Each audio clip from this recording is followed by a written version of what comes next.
Bismillahirrahmanirrahim. Assalamualaikum warahmatullahi wabarakatuh. Allahumma sholli ala sayyidina Muhammad. Terima kasih saya ucapkan kepada sahabat-sahabatku semua yang sudah menonton video ini. Harapan dan doa saya, sahabat-sahabatku semua senantiasa diberikan kesehatan, panjang umur, dimudahkan dalam setiap perkara dan urusan, ditambahkan rezekinya, dan tercapai semua cita-citanya. Amin ya rabbal alamin. Sahabatku semua yang dirahmati Allah, hati-hati dalam mengerjakan sholat. Ternyata sholat seperti ini dibenci oleh Allah dan Rasulullah. Kebiasaan sholat yang salah seperti ini harus dihilangkan, segera dirubah menjadi sesuai rukun agar tidak dibenci oleh Allah dan Rasulullah. Allah dan Rasulullah sudah mengingatkan melalui dalil dan hadis untuk tidak mengerjakan sholat seperti ini.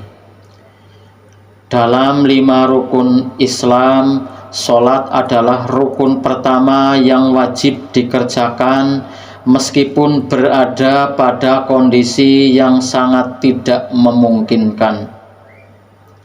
Sholat adalah hal yang wajib dikerjakan meskipun tidak bisa berdiri, maka diperbolehkan untuk duduk, berbaring, bahkan bisa dikerjakan dengan hati.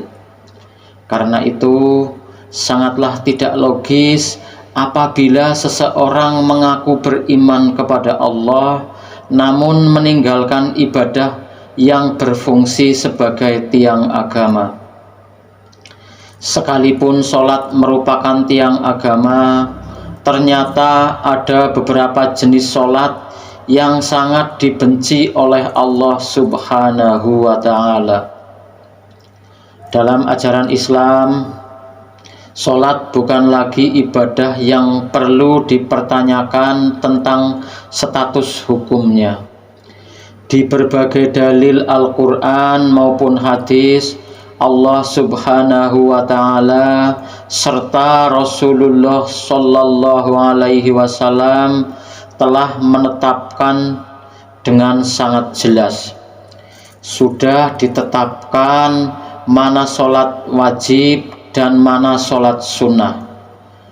Namun meski demikian masih banyak yang menyepelekan sholat. Rasulullah Sallallahu Alaihi Wasallam bersabda, inti dari segala perkara adalah agama Islam dan tiang penopangnya adalah sholat. Hadis riwayat Tirmizi. Meskipun sholat merupakan tiang agama, namun bagi segelintir muslim saat ini kedudukan tersebut kerap kali dianggap enteng. Alhasil, sholat yang seharusnya mampu mendatangkan pujian dari Allah justru berubah menjadi ibadah yang sangat dibenci oleh Allah dan Rasul-Nya. Bagaimana tidak, esensi utama dalam sholat adalah mencari ketenangan dan kekhusyuan. Mengerjakan sholat harus dengan ketenangan dan kekhusyuan atau biasa yang disebut dengan tumak ninah. Sholat tanpa tumak ninah bisa menghilangkan ruh dari sholat itu sendiri. Parahnya, sholat yang seperti cacing kepanasan atau terburu-buru tanpa menyertai tumak ninah sering terjadi. Rasulullah pernah mengibaratkan orang yang sholat tanpa tumak ninah sama dengan kejahatan seperti seorang pencuri.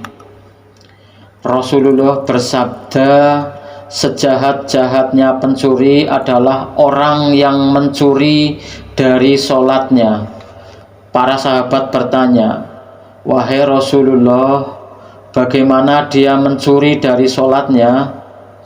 Beliau menjawab, "Orang yang tidak menyempurnakan ruku dan sujudnya." Hadis riwayat Ahmad. Kondisi yang dijelaskan dari hadis ini ternyata berangkat dari pengalaman Rasulullah bersama para sahabat.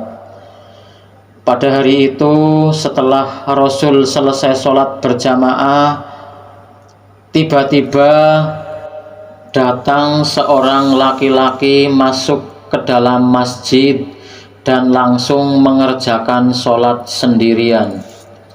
Anehnya, ketika sholat, laki-laki itu melakukan gerakan ruku dan sujud tanpa disertai jeda. Melihat hal itu, Rasulullah kemudian berkata di hadapan sahabatnya, "Apakah kalian menyaksikan gerakan sholat laki-laki tersebut? Barang siapa yang semasa hidup melakukan sholat seperti itu, maka dia meninggal tidak dalam keadaan Islam." Tak berhenti sampai di situ, di hadapan para sahabatnya, Rasul juga mengatakan model sholat seperti itu ibarat seperti burung gagak yang sedang mematuk darah, atau seperti orang lapar yang hanya makan sebutir atau 2 butir biji kurma tanpa pernah merasakan kekenyangan. Memang tidak ada yang bisa menyangkal tentang perkara diterima atau tidaknya suatu amalan. Hanyalah ketentuan Allah Subhanahu wa Ta'ala. Tetapi sebagai umat muslim, kita juga harus mengetahui bahwa ibadah-ibadah yang telah ditetapkan rukunnya tak bisa diubah atau dilanggar semau kita. Itulah sholat yang dibenci oleh Allah dan Rasulullah. Kita harus lebih berhati-hati dan lebih memperhatikan rukun sholat. Demikian yang dapat saya sampaikan, mudah-mudahan bermanfaat. Mohon maaf atas semua kekurangan dalam menyampaikan materi ini. Apabila sahabat-sahabat semua suka dengan video ini, tekan tombol like, dan yang belum subscribe, silahkan tekan tombol subscribe, nyalakan juga lonceng notifikasinya agar sahabatku semua mendapatkan notifikasi video terbaru dari channel ini. Sekian, semoga ini menjadi amal ibadah untuk kita semua. Saya akhiri. Assalamualaikum warahmatullahi wabarakatuh.